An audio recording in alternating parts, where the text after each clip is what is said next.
Welcome to the training, and in this video we are talking about stage 2, the warning phase of burnout.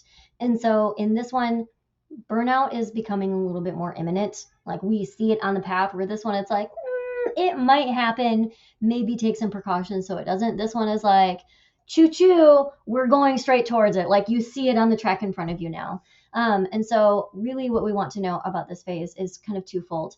I had said it in the previous video, but for stage one is the prevention phase, and it is the only phase where it is purely prevention. Once we step into this stage 2, we're doing a little bit of both. We are doing prevention so that we don't step further or fall further into burnout, cook further into burnout, whatever. But we are also doing this active prevention, but we are also doing some active recovery now, because there are parts of us that are actually burning out and feeling burnt out. So there are some recovery. So this is a little bit of a twofold endeavor once we get to stage 2. And that's the difference that I wanted to highlight between stage 1 and stage 2. So let's go through these things. What is going on in stage 2?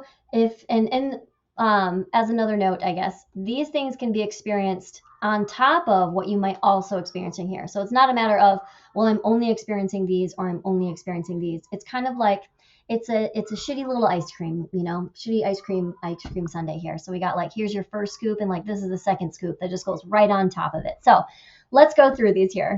So in the last video, we talked about resilience breakers and being able to figure out what your resilience breakers are. However, everybody across the globe, their first resilience breaker is going to be sleep. If you are losing sleep on an ongoing chronic basis, that's a resilience breaker. And so that's why we see this one front and center up at the top. So loss of sleep, insomnia, if you're having trouble going to sleep, you have trouble staying asleep, something is disrupting your sleep pattern. Normally it's stress, increased cortisol, out of whack hormones, out of whack circadian rhythm, usually again due to stress. This is the first thing that we're going to start to see. This is a warning thing. We sustainably cannot continue to lose out on sleep without some negative consequences. Next thing we're going to see is regular sicknesses. So if you were something that was like the picture of health before, you might find yourself getting sick a lot more often. Or if this has kind of always been the case for you, I would ask you to reflect on, have you always been kind of like in a state of like on the edge of burnout? Because this is also a symptom. When we find ourselves falling sick for, and this could be anything, like maybe you're picking up every single thing that your kids bring home, and like you never used to be like that. Or now you're picking up, you're having really severe allergies and you never used to. Head colds, tension headaches, migraines, these are all things and signs that your body is trying to get you to slow down. In fact, if you don't find a day to recover, your body will pick one for you, and it will be in the form of a sickness. So that's the second little risk factor that we have here of warning, burnout imminent. Okay, now let's talk about fatigue. So this is different than chronic no energy or low energy. This is like a step up of that. If it's like, it's one thing to have low energy, you don't really want to do a lot. And the things that you do want to do are pretty, they're pretty simple. Fatigue is like, it's hard to do anything. It's hard to think about things. It's hard to think forward with things. As our first category, chronic or low energy, this is like, might be a couple days per week. Fatigue is like, this is a season now. Like this is a symptom that you have every day. You can't get away from this. No matter what you do, that sense of just like bone deep, just, I just can't get out of bed. I just don't really want to do anything. That's fatigue. That's a warning. So next thing that we have here is autopilot mode. And so autopilot mode is something that we're going to do when we don't have a lot of energy, particularly when we're in fatigue. Fatigue, yes, is going to be physical energy, but it's going to be mental energy too, where we're like, we can't bring ourselves to think about things. We can't bring ourselves to strategize, to think forward. Like we just don't have the brain space for it. And so we go into autopilot mode. We just kind of allow like just automatic decisions to take place for us. And so like kind of think about, when you get in the car and you go somewhere, this is a different story than where you think this is going. Normally it's like, you drive somewhere and then you're not sure how you got there, because it's just like you've done it so many times that your brain was like, I got this, don't worry about it. This is like you meant to go to the grocery store and it's Saturday and you ended up at your kids' school. Like it just happened. It just happened, and it's not the decision that you wanted to make. It's not the autopilot mode that you wanted to go into, but like here we are. Find yourself just kind of coasting. That is a huge warning sign that you are experiencing some active states of burnout here. That's a pretty big one for mental sense of burnout. Autopilot mode. Autopilot mode is usually always combined with a sense of apathy.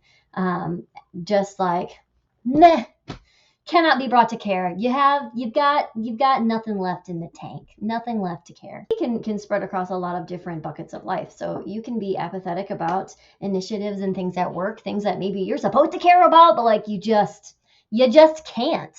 But it can also be things at home, like you don't care about dishes piling up now. You don't care about laundry things. You don't care about even the things that you really did used to care about. Like you don't care about, doing your art as often as you used to. Like you just feel really apathetic and kind of dejected. That is another really alarming symptom of active burnout taking place. Okay, next one, we have lack of support. Again, this is going to be across all life buckets. When we don't feel like we have an adequate level of support, it's not sustainable to make it through this life on our own. We're not supposed to. You're supposed to have some sense of community, and whether that is something that is present or that is virtual, whether that is, I don't care what it is, but we need that. We need to feel supported. So at work, this might look like giving you a bunch of tasks and basically telling you to figure it out, and they're not willing to basically help you out at all. At home, this might look like, taking on a lot of some of the household chores, or taking on just too many things in general, and not having any sort of like backup, anyone to like really have your back for you. Now, I will say this can cross into the territory of interpersonal relationships and interpersonal dynamics. And so that's going to, yes, of course, those can affect our sense of burnout and our sense of well-being. But I am talking about, just for the purposes here, I'm talking about when we don't actively seek it for ourselves. If you know you're floundering, if you feel like you're drowning, but it is some sort of like moral obligation to you to keep going on yourself, to prove it to someone, then like stop it. You are hurting yourself. We need a sense of support. So please advocate for yourself. Ask for support if you can. Once again, holding space for the fact that interpersonal dynamics and feeling a lack of support there, when it is not something that you are actively trying to do, you're not trying to prove anything, you actually do really want someone to support you, that is something different. So holding space for that, because that still has a huge effect on our sense of burnout, and ability to carry forward in a healthy and sustainable way. But just kind of notating the difference here. Okay, so we talked about it in this first one. Actually, we talked about a little bit more up here. So regular sickness, but now we're talking about like, these are chronic conditions that can escalate into a lot of other things. So that's why I put them down here specifically. Tension headaches or neck pain. These are somatic symptoms of stress and anxiety being held in the body. It means we are not doing what we need to do to move these emotions down and out of our systems, and now they are getting stuck, and it's quite literally making us sick, and it's making us wildly uncomfortable. If you've never experienced a migraine in your life, I am very happy for you, but if you have, I am so sorry, because that shit sucks. And that is what this stage is going to bring. It's going to bring tension headaches, it's going to bring migraines, it's going to bring neck pain, it's going to bring this like sense of stiffness right in the back of your skull here. It's where a lot of tension can gather in this area and just kind of like solidify itself. And so obviously there's a domino effect of things that can happen if we do not take care of this, if we don't take care of, again, of our vessels, if we don't take care of our emotional bodies to, again, process this stuff and get it the heck out.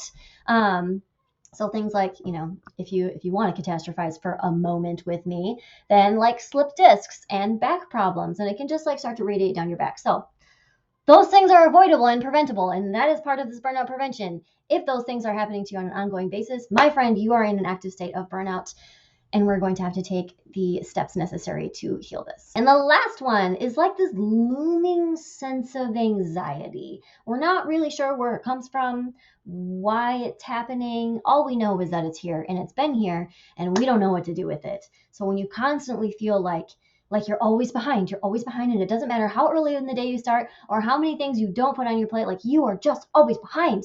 And coming with this sense of like feeling behind and feeling rushed is like, we have this sense of anxiousness that creeps up on us, and it's just like constantly with us.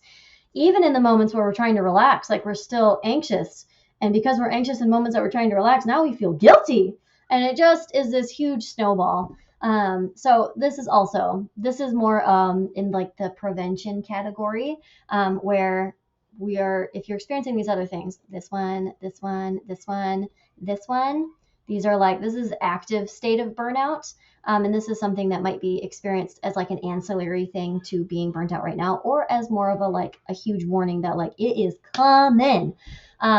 These ones are also more like preventative. It's happening down the road. It's a lot closer than it was in this category, but it can still be prevented. And so this is what I mean by stage 2 is a little bit of both. It is some prevention to prevent us from going deeper into this sense of burnout, and it is also active recovery for the parts of us that have kind of already slipped into that state and now need some tender love and care to pull us back out of that.